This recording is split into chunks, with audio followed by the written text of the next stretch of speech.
diganti oleh Nabi kita Muhammad sallallahu alaihi wasallam dengan Sahal, yaitu orang yang selalu mendapat mendapatkan kemudahan, memberikan kemudahan. Dari karenanya hati-hati memberi nama, karena nama adalah sebuah doa dan harapan. Di balik nama terdapat sebuah doa dan harapan. Dan kita dianjurkan untuk mengganti nama yang tidak baik. Dan kewajiban bagi setiap orang tua, di antara kewajiban orang tua adalah ayyuhsina ismahu wa adabahu, memberikan nama yang baik dan mendidiknya dengan pendidikan yang baik. Ada kewajiban orang tua kepada anak, salah satunya itu. Maka ini namanya awalnya huznan, yang artinya adalah selalu ditimpa kesedihan, selalu sumpah, galau, selalu menemui hal-hal yang susah dan sulit. Maka diganti oleh Nabi Muhammad menjadi sahal. Sahal. Yang namanya ada bagus dianjurkan diganti. Tapi kalau ganti nama ada perlu lagi nyembelih kambing, ada perlu. Ada perlu lagi basuh kayak bayi ditahnik, itu bisa mengikut mentahnik itu. Cukup ganti nama, kalau hendak doa selamat selesai. Kada perlu diulang lagi. Kalau laki-laki 2 ekor kambing, kalau perempuan 1 ekor kambing, kada perlu lagi. Tapi ini adalah kewajiban bagi orang tua untuk memberikan nama yang baik kepada anak-anaknya. Ini pelajaran bagi kita. Maka dari karenanya kalau ingin memberikan nama kepada anak, alangkah lebih bagusnya bermusyawarah terlebih dahulu. Minta pendapat terlebih dahulu, bagaimana bagus atau ada, kayak apa maknanya. Kalau kita kadang-kadang yang penting tren, apa yang tren itu namanya, apa yang lagi trending topik namanya itu dikasih nama. Masya Allah. Hati-hati kita memberi nama kepada anak, karena di balik nama ada sebuah doa dan harapan. Di balik nama ada sebuah impian dari orang tua. Radhiyallahu ta'ala anhuma. Nah, ada abah beliau namanya Sa'ad. Dan Sa'ad ini adalah sahabat Nabi Muhammad SAW. Ketika ingin mempersiapkan diri untuk ikut serta dalam peperangan Badar yang terjadi pada tanggal 17 Ramadan, perang pertama terjadi dalam Islam. Ketika ingin mempersiapkan diri untuk berangkat menuju ke Badar, untuk ikut serta dalam perang Badar, ternyata abah beliau sakit dan meninggal dunia. Sehingga niatnya sampai meskipun tidak terwujud. Karena niatul mu'min khairun min amalih, niatnya orang beriman lebih baik daripada amalnya. Maka dari karenanya niatkan. Setiap kali selesai sholat, niatkan lagi. Habis sholat maghrib, niat. Tidak hati niat punya keinginan untuk melaksanakan sholat isya. Setelah selesai malam Jumat ini, niatkan lagi. Malam Jumat depan insya Allah hadir lagi. Seandainya ada suatu halangan, suatu udzur, maka kita mendapatkan seperti apa yang kita niatkan. Maka dari karenanya kebanyakan umat Nabi Muhammad yang wafat dalam keadaan syahid, mereka adalah orang yang di atas kasur. Meskipun jasad mereka di atas kasur, tapi niat mereka sangat tinggi di sisi Allah. Kenapa niatnya? Niatnya nuntut ilmu sampai wafat. Orang yang meniatkan nuntut ilmu sampai wafat, meskipun dia sakit, dia tetap mendapatkan pahala thalabul ilm, pahala nuntut ilmu. Karena yang namanya mencari ilmu, duduk di majelis taklim, nuntut ilmu, itu tidak ada kata-kata selesai, tidak ada kata-kata tamat, tidak ada kata-kata lulus. Ma'al mahbarah ilal magbarah, kata Imam Ahmad bin Hanbal, saya akan menuntut ilmu, saya akan menulis, saya akan mencatat sampai saya masuk ke dalam kubur. Nah, mudah-mudahan kita diwafatkan dalam keadaan husnul khatimah. Amin ya rabbal alamin. Dan Sahal ini ketika wafat Nabi Muhammad sallallahu alaihi wasallam, beliau umurnya masih muda, 15 tahun. 15 tahun. Dan beliau adalah sahabat yang terakhir wafat. Jadi kalau ada yang bertanya, siapakah sahabat yang paling terakhir wafat? Yaitu Sahal bin Sa'ad As-Sa'idi. Ada terakhir sahabat yang paling terakhir menurut sejarah, sahabat yang paling terakhir wafat adalah Sahal bin Sa'ad As-Sa'idi. Dan beliau meriwayatkan hadis dari Nabi kita Muhammad sallallahu alaihi wasallam, meskipun usia beliau 15 tahun, tapi beliau meriwayatkan hadis mengambil dari Nabi Muhammad sallallahu alaihi wasallam sebanyak 88 hadis. Ada 15 tahun, 88 hadis yang ada di dalam ingatan beliau, yang langsung beliau ambil dari Nabi kita Muhammad sallallahu alaihi wasallam. Di antara hadis ini, ja'a rajulun ila Nabi sallallahu alaihi wasallam, kata Sahal bin Sa'ad As-Sa'idi, bahwasanya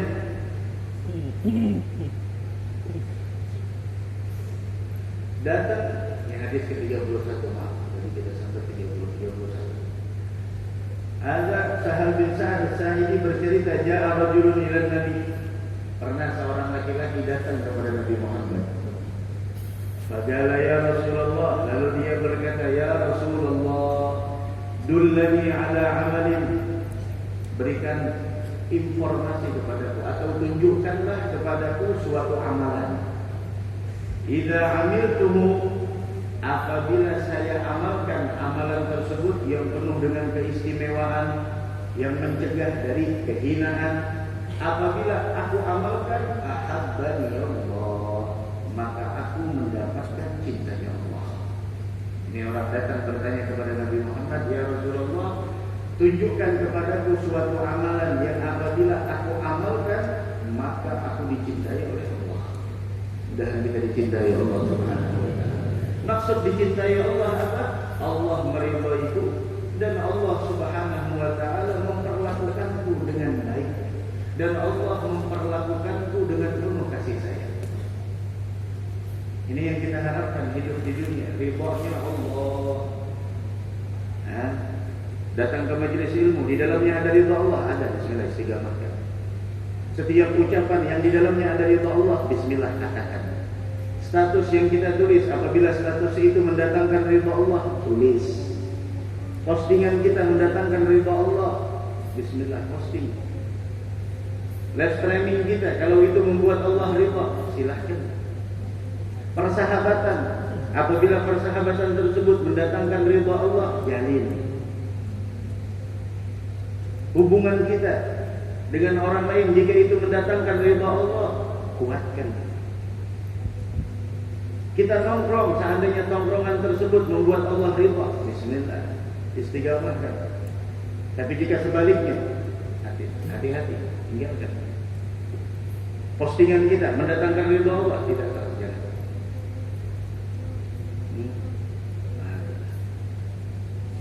Ahabbani Allah, yang pertama saya mendapatkan cintanya Allah, dan yang kedua wa ahabbani an-nas, dan saya mendapatkan dan saya dicintai oleh manusia. Ini orang minta suatu amalan yang apabila diamalkan membuat Allah cinta dan membuat manusia sayang kepadanya. Dan ketahuilah, cintanya manusia kepada seseorang itu mengikuti bagaimana cintanya Allah kepada hamba tersebut.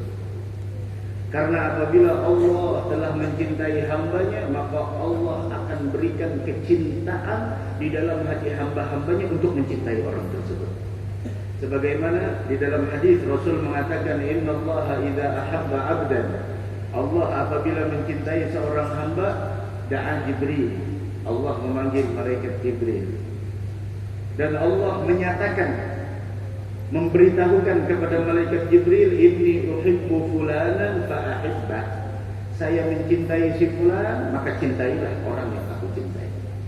Fa yuhibbuhu Jibril, kata Nabi Muhammad, dan Jibril pun mencintainya. Tsumma yunadi fis sama, Jibril kembali memanggil di kerajaan langitnya Allah sambil mengatakan, innallaha yuhibbu fulanan, wahai para malaikat, wahai para penduduk langit, sesungguhnya Allah mencintai si fulan, maka cintailah kalian semua.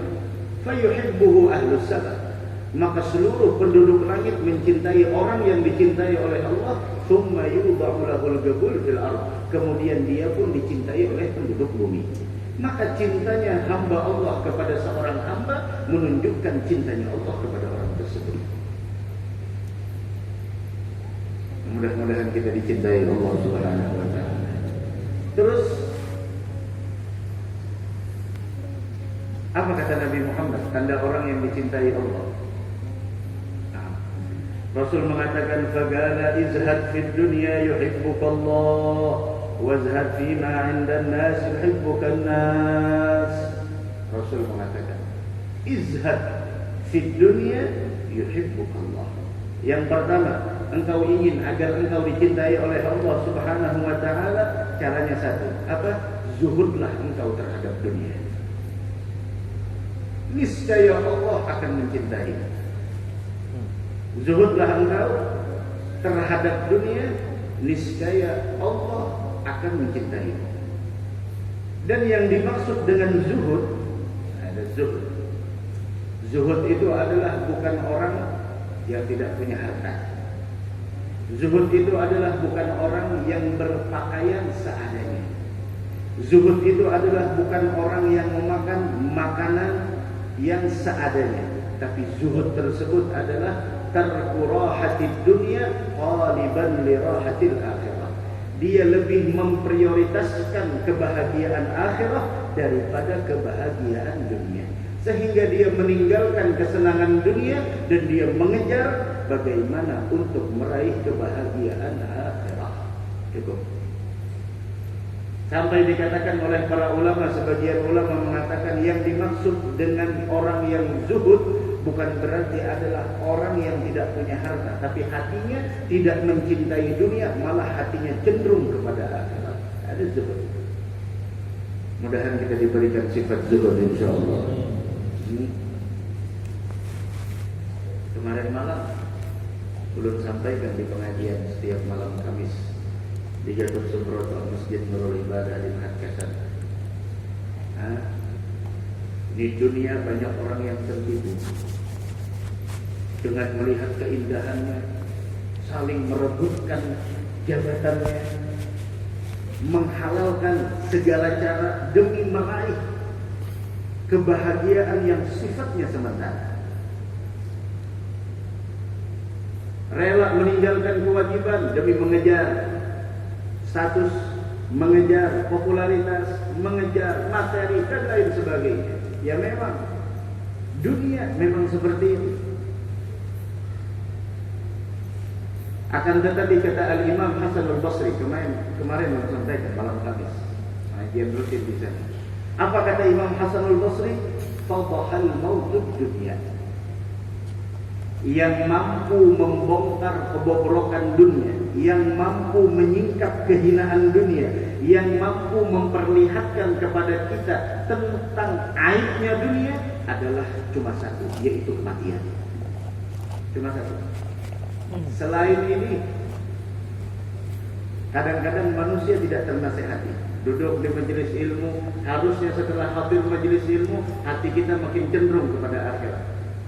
Harusnya setelah kita hadir mendengarkan khutbah Jumat, setelah kita keluar dari khutbah Jumat, harusnya khutbah yang disampaikan membawa kita kepada kecenderungan untuk akhirat. Akan tetapi,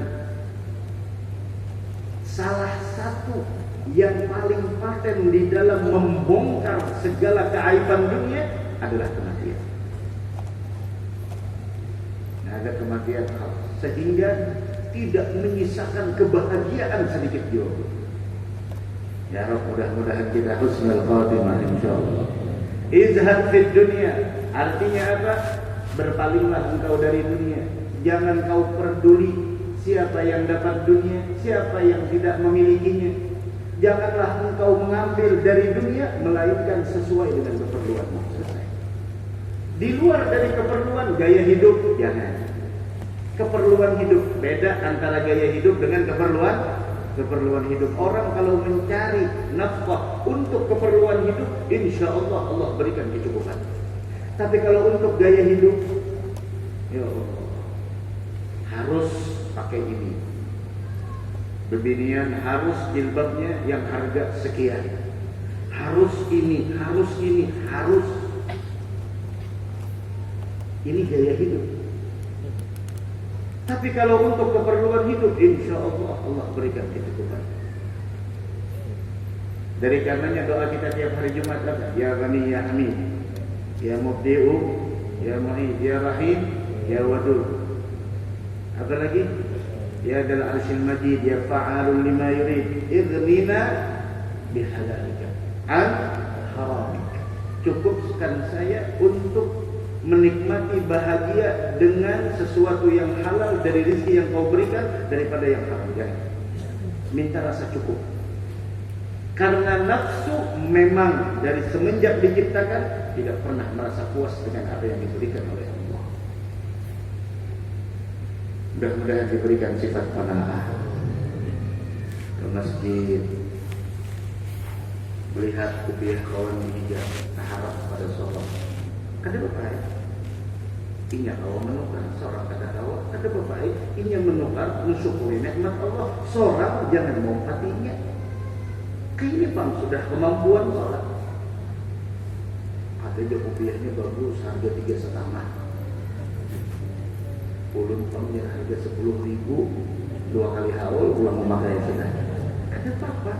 Nang harga 10 ribuan tuh biar terkirap haratan kendaraan kada membuliki.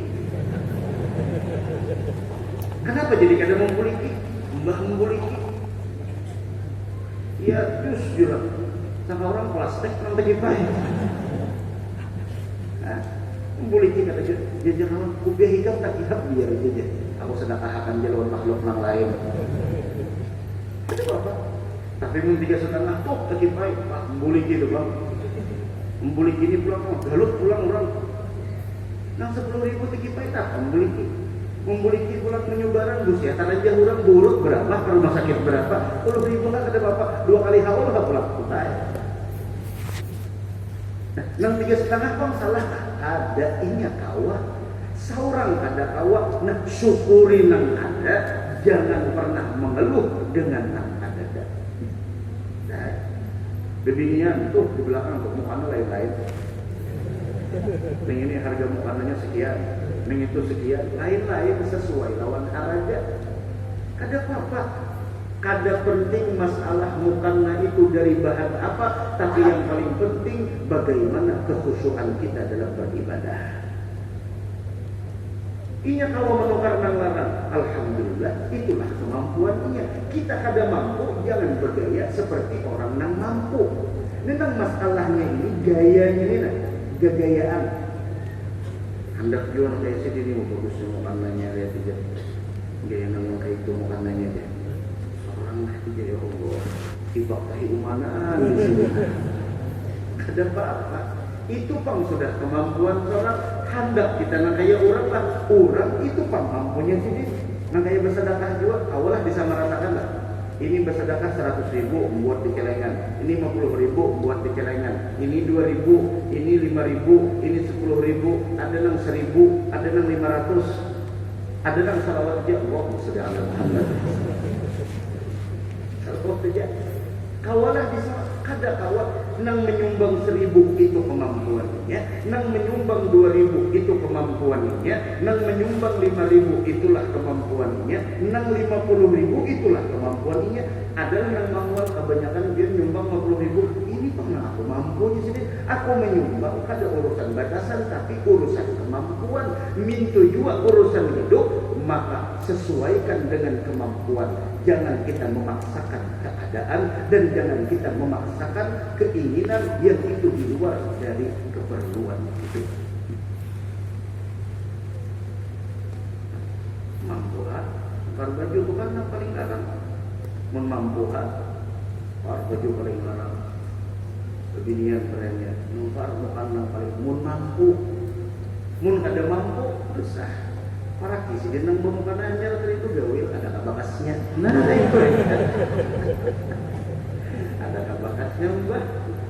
Memang biar tidak sama kita ganti-ganti terus tapi ada kabakasnya. Aku ini sisa-sisa orang aja. Ada kawan yang sisa-sisa orang berang.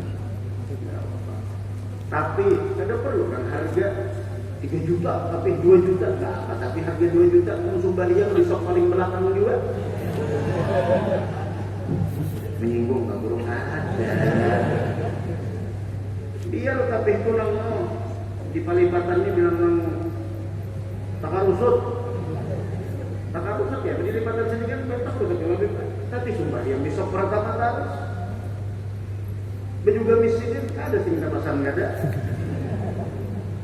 Jadi dia lihat ada tapi bang sembahyang di sok pertama rajin baca suratul muluk hafal. Surah Yasin kan hafal. Surah muluk ada. Kenapa jadi surah Yasin hafal? Karancakan saruan. Hafalnya kan 5 ayat pertama lalu 5 ayat terakhir. Nang nyariin kan itu Yasin wal Qur'anil Hakim innaka laminal mursalin ala siratin mustaqim tanzilal azizir rahim. Bagaimana sudah? Sampai di mana? Nama idza arada shay'an yaqulu lahu kun fayakun subhanalladzi bi yadihi malakutu kulli shay'in wa ilayhi turja'un. Jadi apa? Suratul Mulk. Ada apa? Ada surah musik. Ada surah bacaan kada apa suratul Mulk. Cincin kada perlu harap, penting sunnah. Tapi kawan karena harap tukar, kada jadi masalah. Sesuai kemampuan masing-masing. Minang alih ini, nang kada mampu memaksakan diri. Nah, ketika kita memaksakan sesuatu yang kita tidak mampu untuk menggapainya, pada saat itulah kita hidup terasa dalam sebuah siksaan. Maka kebahagiaan dimiliki oleh orang yang mampu untuk berdamai dengan kenyataan dan mau menjalani kehidupan itu dengan apa adanya, tidak pernah memaksakan diri untuk memiliki sesuatu yang di luar dari kemampuan. Bahagia, coba biar paksakan sesuatu yang kita ada mampu, tersiksa hidup. Nah, sakit kepala, padahal apa yang disakitakan kepala? Nang disakitakan kepala apa? Itu pang sudah kemampuan kita jalani. Supan ada dari supan apa? Ada nang ke majelis pakai sepeda berdua laki bini keikut. Mesra benarnya. Alahan nang bawa mobil rangut dalam mobilnya. Ada nang dalam mobil bawa ikutnya aja lah. Nah, wah, rangut. Mengsekong merangut. Kenapa jadi merangut? Karena laki kita salah pakai tapih. Pakai tapih bini sekalinya. Allahu Akbar. Ikam kada belian ikam ini. Nang kendaraan minggu juga bagi jauhan duduk. Salah ambil juga, hendak mengambil sajadah, salahnya tak ambil handuk. Jangan handuknya memang yang bagus benar, ya Allah. Tapi nang berdua laki bini ini mah bingkut punya pisit. Coba kan kada bingkut pisit. Gugur. Bahagia lahirnya. Bahagia tapi bahagia latihan paman, bahagia latihan cel. Bahagia benar aku disidin. Alahan pada nang isi mobil. Kenapa? Bahwa kada kawajuh mana di sini. Bahagia aku di sini. Nah, ternyata ketika kita minta keterangan dari paman dan acil yang datang ke pengajian bersepeda jersidin, miskin itu bukanlah sebuah kehinaan. Pian bahagialah, bahagia. Ternyata kebahagiaan letaknya bukanlah dalam sebuah kekayaan. Ini hati yang mau menerimanya. Ada apa? Bapak ini sedih. Tapi tidak berkunci sedih berbedanya tanah. Nah, boleh sedih. Ayo. Jadi masalah. Kenapa pian? Kada hendak pian bah kada mampu jadi. Bakar hidup jangan nomor kendaraan. Aku kada hendak hidup ngalih gitu. Kenapa jadi ngalih? Mbah disini hanya bangun guring tahu-tahu sudah. Bakar hidup kendaraan ini hanya bangun guring tahu-tahu sudah. Iimun rajaki saban hari ada aja serabutan orang yang menyewaku. Busyah kada nang nyewa kayak bakar hidup. Hidup cukup bahagia sudah, jangan ditambah lagi permasalahan lain. Cukup sampai di sini aja. Nah, kalau menerima sedih, santai aja sedih. bahagianya enak di sana di situ. Di mana? Paman, di sana Pak. Di mana? Di akhirat. Bujur aku bersepeda di sini, bisa jadi aku komersi karena di akhirat. Nang mobil harap belum tentu harap mobil karena di sana di sini. Di sini tuh berceramah jadinya. Artinya apa? Artinya jangan kita terhenti sampai di dunia yang sifatnya sementara, tapi teruskan.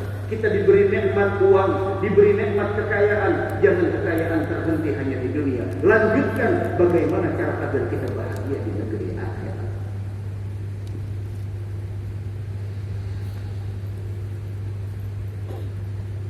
Izhad fid dunya, la ta'khudh minha. Jangan kita ambil dunia ini melainkan seperlunya.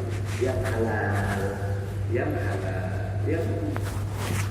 makanya saya yuhibbukallah, makanya saya Allah Subhanahu wa taala akan mencintai. Kenapa? Karena dia taat kepada Allah.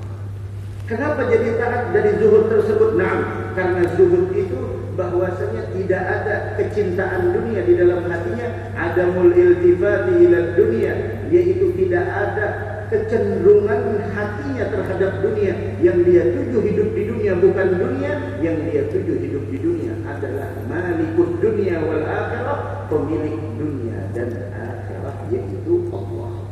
Dan ini adalah ketaatan yang sempurna. Itulah Nabi kita Muhammad sallallahu alaihi wasallam, bagaimana beliau di dalam kehidupannya sedikit pun tidak tergiur dengan dunia. Ditawarkan dunia, Nabi Muhammad ketika datang Abu Jahal, Abu Lahab, Abu Sufyan sebelum masuk Islam kepada Abu Thalib, wahai Abu Thalib, ada apa dengan keponakanmu? Suruh dia berhenti untuk menyebarkan apa yang dia sebarkan. Jika dia mau pangkat, kami jadikan dia tokoh Quraisy yang paling dimuliakan. Jika dia ingin harta, kami berikan harta. Jika dia ingin perempuan yang paling cantik, kami carikan wanita yang paling cantik untuk mendampingi hidupnya. Apa kata Nabi Muhammad? Ayo. Law wada'u syamsa bi yamini wal qamara an yasari.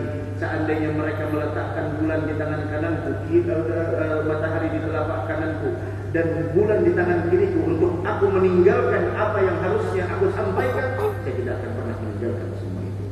Tidak bisa ditukar dengan dunia. Bahkan di sana malaikat menawarkan agar gunung-gunung menjadi emas, Rasulullah tidak menginginkan itu semua.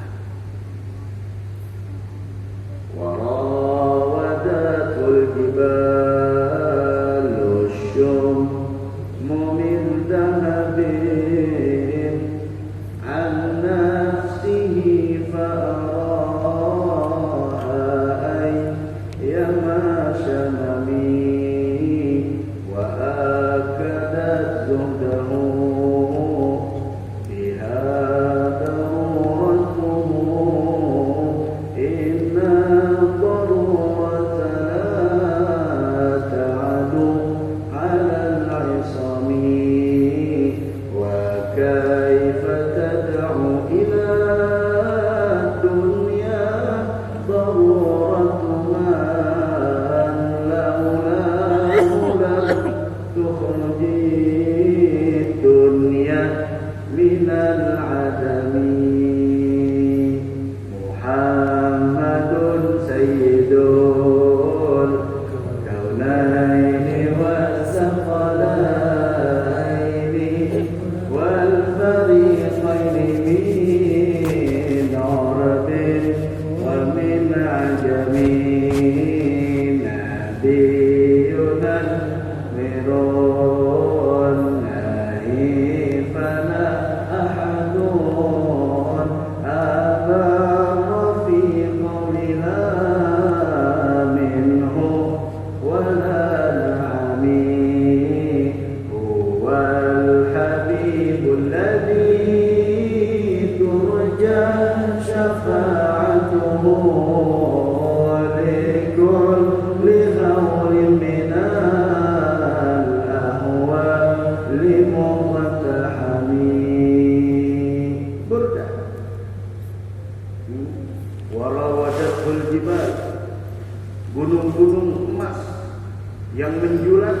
menawarkan diri.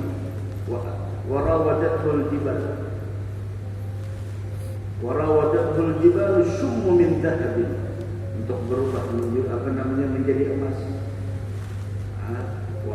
Warawadatul jibal syummu min dhahabin an nafsihi fa araha ayyama syamami. Dia tolak semua itu, ditolak oleh Nabi Muhammad. Gunung yang datang. Wa akadat zuhdahu fiha daruratahu. Beliau menolak itu semua adalah bentuk kesubutan yang dimiliki oleh Nabi kita Muhammad sallallahu alaihi wasallam. Itu zuhudnya Nabi kita Muhammad. Sampai kadang-kadang di rumah beliau 2 bulan berturut-turut, bahkan 3 kali hilal. Tidak terlihat api yang menyala di rumah Nabi Muhammad di dalam masak-masakan. Ya Allah. Yang hanya ada di dalam rumah Nabi Muhammad makanan, air sama kurma. Udah cukup.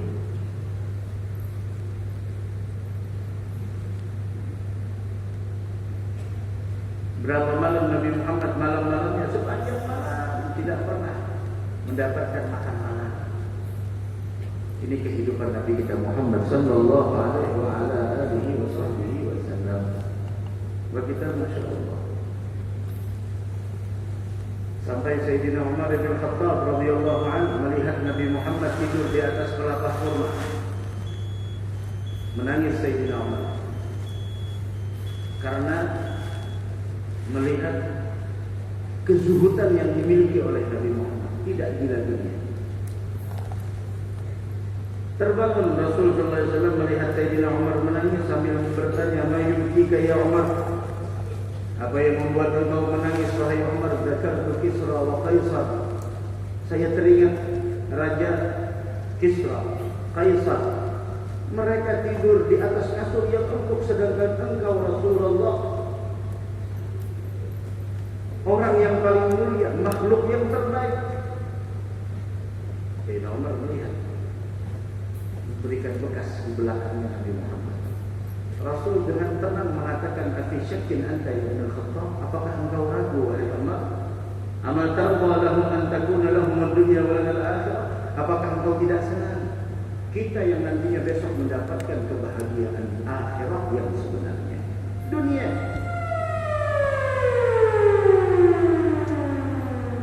jangan bersedih karenanya. Jangan bersedih karena kelewatan dunia, jangan. Yang harusnya kita sedihkan kelewatan majelis taklim. Hari ini, malam ini kita baca surah Al-Kahfi, sedih. Tadi sore masih belum baca Wirdul Latif, sedih. Ayo baca malam ini. Kemarin kita ada baca dalam ayat Al-Quran akhir surah Al-Hasyr. Lau anzalna hadzal Qur'ana 'ala jabalin lara'aytahu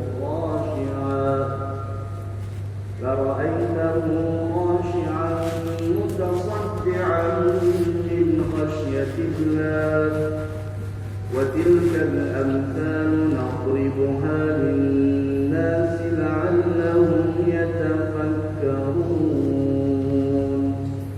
Huwallahu alladhi la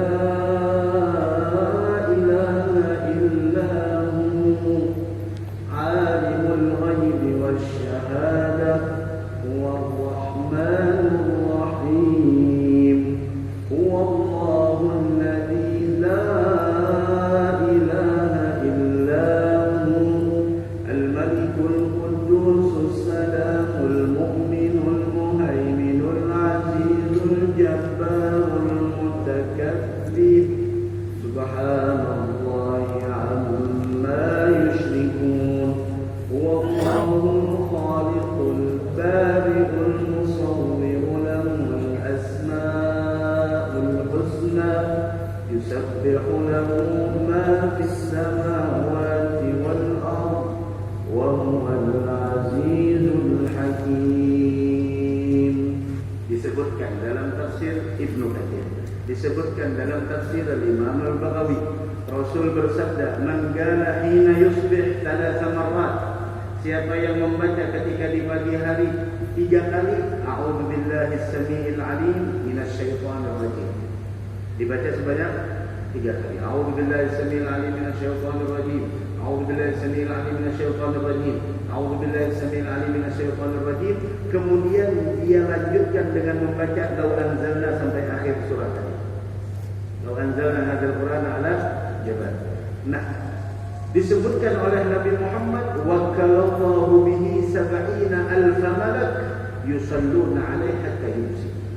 Allah instruksikan 70,000 malaikat untuk memintakan ampun atasnya dari pagi hari dia membaca sampai sore hari.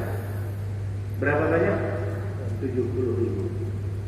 Yang dibaca tadi apa? A'udzubillahi samiil alim minasyaitonir rajim. 3 kali dilanjutkan dengan ayat tadi. Ayat tadi berapa kali banyak? Cukup 1 kali aja. Semuanya ada di Wirdul Latif. Ada di Wirdul Latif.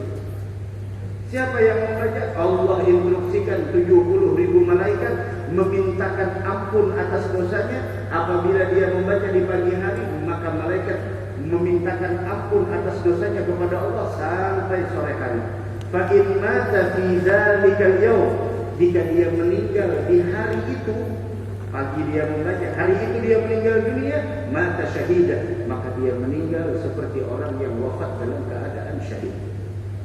Wa man qala hina yumsi, siapa yang membaca bacaan tersebut ketika sore hari, maka kana bitilkal manzilah, maka sama seperti dia membaca ketika di pagi hari. Maksudnya, jika dia membaca di sore hari, maka malaikat memintakan ampun sebanyak 70,000 malaikat memintakan ampun kepada Allah atas dosanya sampai di pagi hari.